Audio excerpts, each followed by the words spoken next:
Hey guys, Kathy Rankin here with your weekly soaps roundup, and you know what? I was feeling sassy, so I thought I'd throw on a little cold shoulder number for you. And speaking of cold shoulders, yes, a lot of people are getting those on the shows this week, so let's start with The Bold and the Beautiful. First, on The Bold and the Beautiful, the Forsters and Spencers rallied around Thomas and his son Douglas in the wake of Caroline's tragic death. Now, Hope connected with little Douglas, who didn't understand where his mother was. I sincerely hope this poor little child actor realizes this is all just acting. Now, Brooke, meanwhile, caught Taylor kissing on Ridge while dwelling on their past. Well, I guess she can dish it out, but she can't take it, folks. And Steffi left for Paris with her girls. Finally, it's about time. This Paris thing has been going on forever. Coming up, Thomas opens up to Hope about his relationship with Caroline. Now, over on Days of Our Lives, after suddenly flatlining, Marlena was visited by Tony, Andre, and Princess Gina, and shown that if she didn't return to her family, they would fall apart without her. So, of course, she miraculously fought her way back, and John set a trap to prove Diana poisoned Marlena. You didn't think she'd really die, you guys, did you? No one ever dies on the soaps. They all have 9 lives at least. Meanwhile, Brady and Gabby fed Leo false intel, which, he gave to Stefan, who was furious when it cost him a major deal. And JJ asked Haley to marry him to stay in the country, but instead she chose to marry Trip. Coming up, Jordan drops a bomb on Rafe. And on General Hospital, where we've been globetrotting around the world, Sunny and Dante escaped from Raj in Turkey, of all places.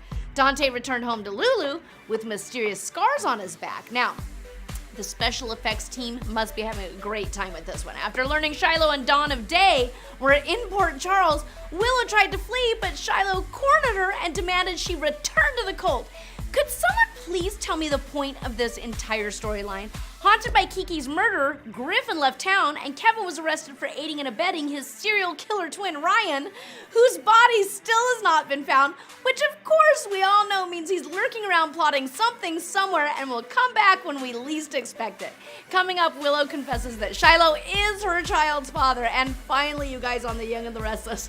Well, Billy and Nick convinced Ray to help them prove JT was alive, and together they sprung the women from the prison transport van and hid them at, you guessed it, the Abbott cabin. Where else would they go? Furthermore, a false story about their escape lured JT to the cabin, where he held the women at gunpoint and in a fury of smashing up the place broke a gas line. When is this whole JT thing going to come to an end? How many times can we kill him off? Or worse yet, are we going to have another storyline where the abusive guy redeems himself and turns into a good guy? Please don't do it, writers, I beg of you. And how many times can this cabin have gunfights and fires?